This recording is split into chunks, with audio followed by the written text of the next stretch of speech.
Welcome to Lisa Lancaster Travels and part 6 of our ride across America as we are leaving Winslow this morning with a plan for some beautiful roads and learning a little bit about the ghost stories in the area and in the towns ahead. We will spend a little time in Tombstone because seriously, it was really worth it. Now let's get moving.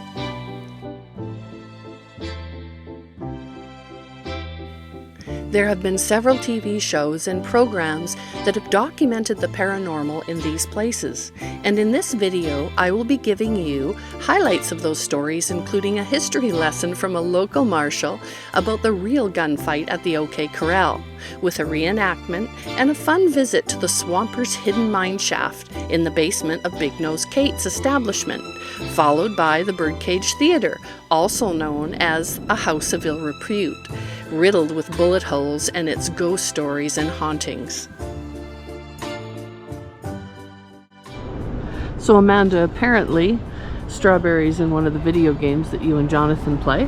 So we've stopped for a little coffee. Cute little place. And Mr. Spiky Hair is sitting at the reflective table. Kind of cute here. Very much like Princeton. After a break in north central Arizona's Pine Strawberry, you'll find some unique historic structures, including ruins from the Native Americans who inhabited this area, including a rebuilt Anasazi village. Today we have a lot of ground to cover, winding through the mountains, and we were diverted by wildfires. The ride is amazing, but it's taking a lot longer than planned, so it does mean we won't be stopping at a few places I wanted to visit along the way, and one of those was a hike into the Superstition Mountains. Instead, we took a couple short breaks near the mountain ranges near Mesa and in the Tonto National Forest, and took some photos and a short walk, and I'll give you a little insight as to why I wanted to go there. When Jonathan and I got separated, I found a place to stop which had some great views. As we're headed to Tombstone, we got rerouted a little bit by the forest fires and a little closer to Phoenix. But this is absolutely stunning. We will take it. As well as a popular recreation area, the Superstition Mountains continue to have lots of spooky things happen around here. It all began with the legend and stories of the Lost Dutchman gold mine, which is perhaps the most famous lost mine in American history. Its story has been printed and talked about more often than any other fairly well-known mystery of lost treasures and mines. People have been seeking the exact location of this mine and its wealth of treasure since 1892, and one estimate believes that 9,000 people annually have made some effort to locate the Lost Dutchman mine, including a former Attorney General. It is said that German immigrant Jacob Waltz revealed the location of the lost treasure to be in the Superstition Mountains on his deathbed in 1891, and people have been on the search ever since. Some say as many as 600 people have died in search of the gold, and may have gone missing and continue to go missing to this day. The Apache believed in these mountains lay a hole that led straight to hell. And in 2011, a father and his 3 children crashed their plane and died on the summit. In yet another version of this story, Army soldiers are said to have discovered a vein of almost pure gold. They were then killed or vanished soon after. Back on the road of copper mining, the huge smelter chimney is over 1,000 feet tall and is the tallest freestanding structure in Arizona and processes copper from the Ray mines. We pulled into Hayden and Winkleman to stop for lunch at a gem of a locals restaurant called Maria's, and it was utterly fabulous. This gave us a chance to recheck the routes on the nav systems that weren't making a lot of sense, with rerouting and closed road detours on both the Garmin and the Google. Things seemed pretty straightforward until a sharp left was indicated on my nav, up over the hill ahead of us, and then the road in front of us was gone, simply gone. And Jonathan missed that corner. Oops, he rides well off-road, so recovery was complete. It looked like there was a nice paved road there years ago. Anyway, we are now 50 miles of gravel road ahead of us and washouts heading through the middle of oblivion. Yet the stupid nav system still said it was a perfectly good route, and best of all, it's just before dark, after a full day of traveling. It's not ideal, so I'm getting my paper maps tomorrow. Other than that, all was pretty good today, and we're about to find a place for the night, and Benson will be the destination as it's getting late. The owner of the Copper Stay Inn was wonderfully accommodating. The rooms were clean, and he takes pride in his hotel, and the bonus in the morning was we got to see some of his cool car collection before continuing our ride. Settled on the far southeast end of Arizona, Tombstone is dubbed the most haunted place in the Old West, with its turbulent history and lawlessness and murders, possibly even promoting many spirits to roam the city streets freely today. The legend of the swamper at Big Nose Kate's Saloon, which was once the Grand Hotel in the late 1800s that hosted the infamous personalities. The janitor was given his accommodations as part of his pay, and he had his own special private bedroom located in the dark basement of the hotel, and spent many years tunneling into the entrance of the catacomb mine shafts, where he could gain access to a thick vein of silver, ounce by ounce. Did the swamper spend his silver, or hoard it in an unknown niche, or is it his ghost that wanders the halls in his afterlife, protecting the silver that many still perhaps think is buried in this legendary building? I will take you to the Birdcage Theater that has been the subject of numerous paranormal investigations. The walls are riddled with gunshot holes, and there are 12 balcony boxes where the prostitutes worked. In 1882, the New York Times declared that this theater was the roughest, bawdiest, and most wicked night spot between Basin Street and the Barbary Coast. So we have arrived in Tombstone. What a ride to get here. We're going to take a little walk. Looks like they have a little tourist trolley that'll take you through town. And the actual street is closed to anything but pedestrian traffic. So here we go. Birdcage Theater is one of the only buildings that actually remain that didn't get burnt down. And it's been here forever. Apparently there's a little girl in the mirror that does a little haunting that you can see.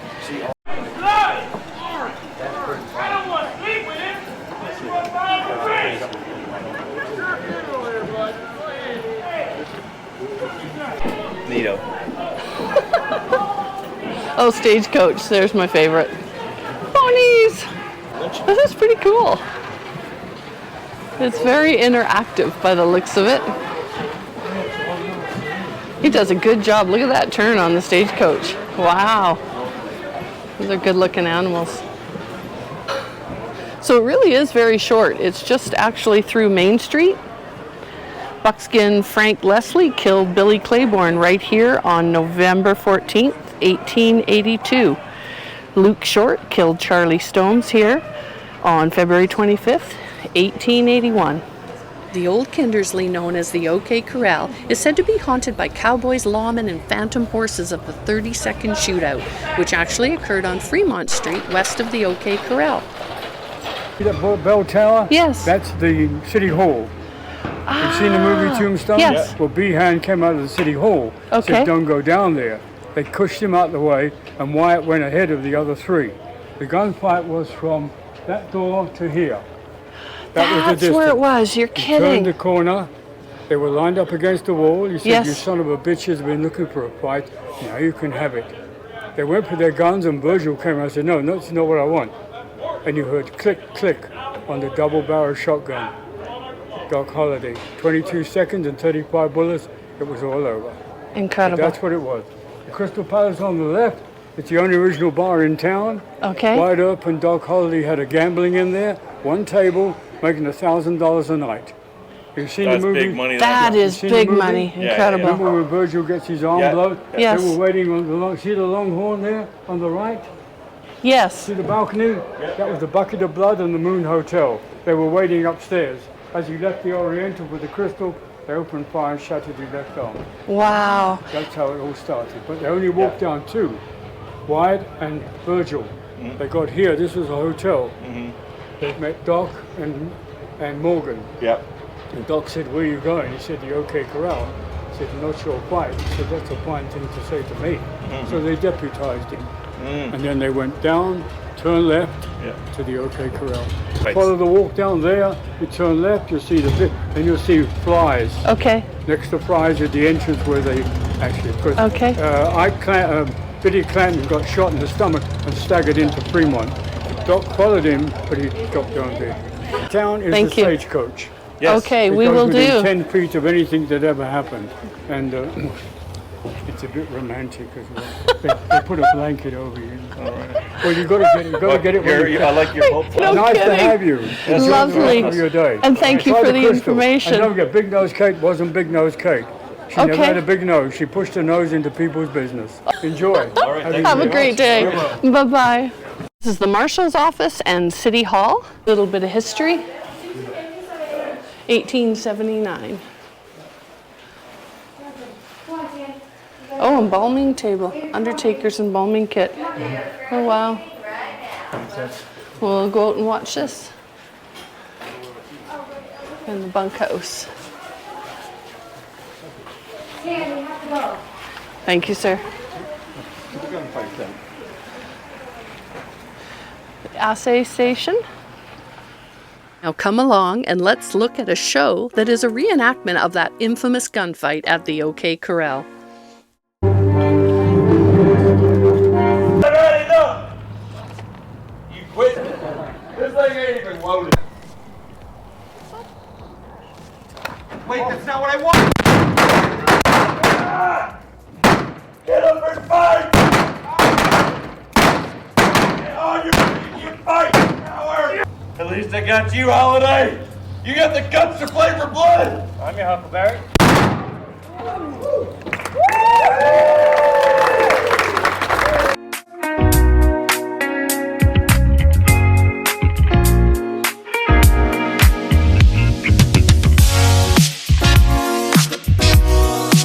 There are so many more captivating stories, and many locals consider that this area still lives up to its reputation of the Wild West today.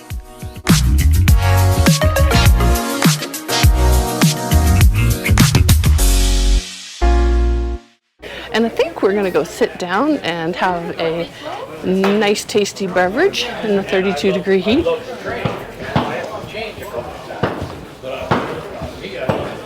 More gunshots. I think that is definitely the theme of this town. Gunshots. Gunshots and gunshots. For your children, please bring ear protection. Tombstone legend. And we are going to go in and have that beverage we've been talking about. Tasty beverage here in Tombstone. Woohoo! Happy of beer? You don't talk over my lines. That's why he's behind the camera usually.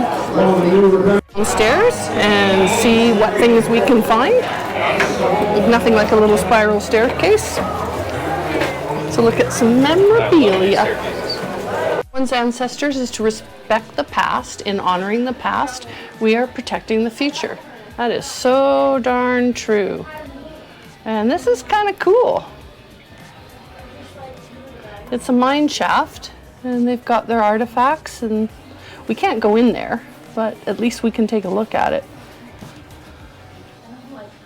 From days gone by, pretty fun. Who knew they'd have a mine shaft right here in the saloon? Makes sense, doesn't it? Yeah, totally does.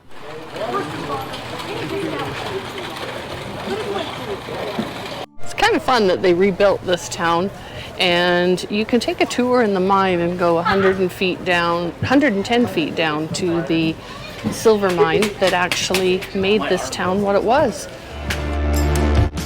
Now let's take a look at this exciting theater, a saloon, a brothel, and a gambling parlor in a town claimed as too tough to die.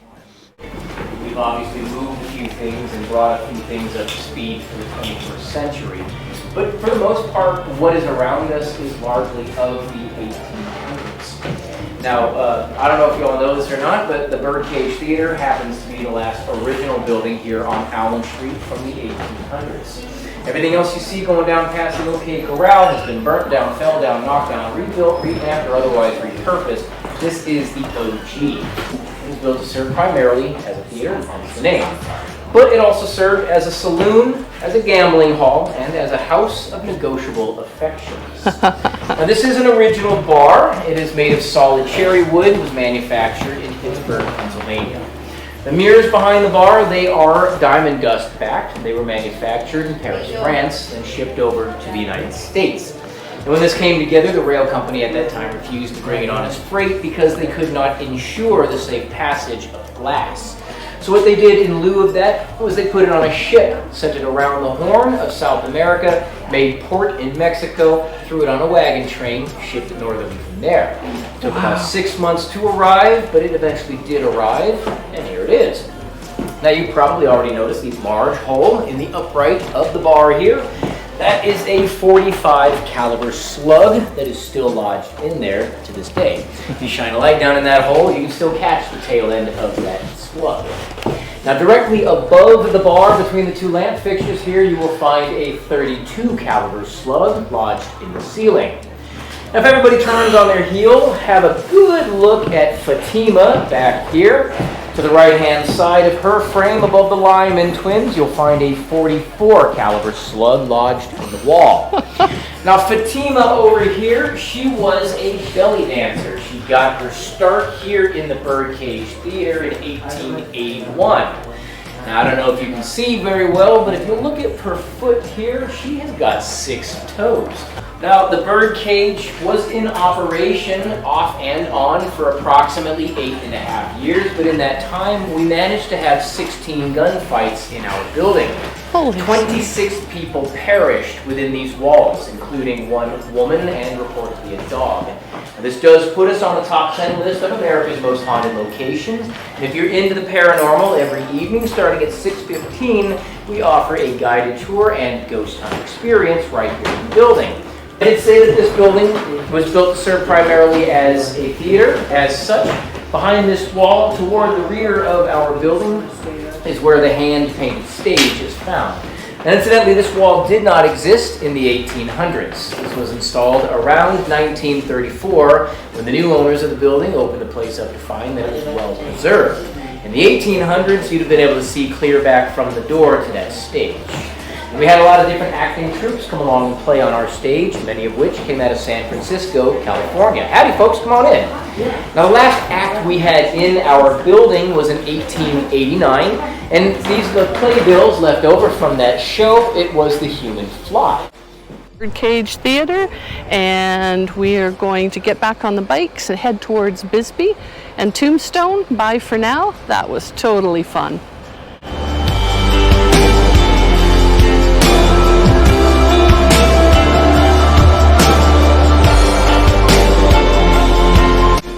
Tonight, we are a few short miles from the Mexican border in a town famous for its prospering copper mines of the past and quaint Victorian homes that line the hillsides. This historic and artisan town is absolutely lovely, and we are staying at the Jonquil Hotel, truly a gem in itself. In fact, this will be our home for a few days. And on the haunting front, you'll want to check out the Copper Queen Hotel, which has a reputation as one of the most haunted hotels in Arizona. Guests have reported experiencing unexplained phenomena throughout this hotel.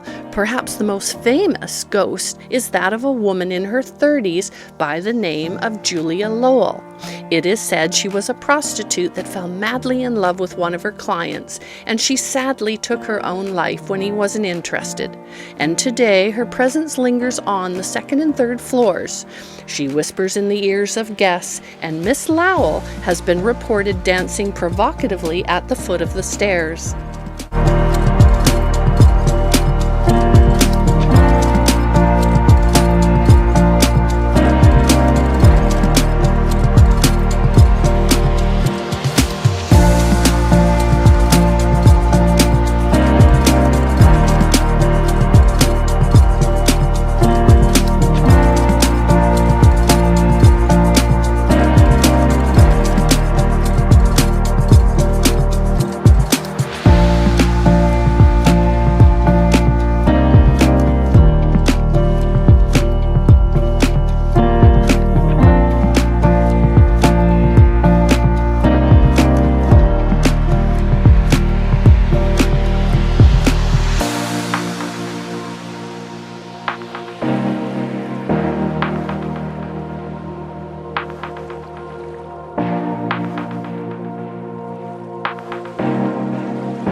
Join us next time for part 7 as we have breakfast in Lowell and we continue our story. And as always, thank you for watching.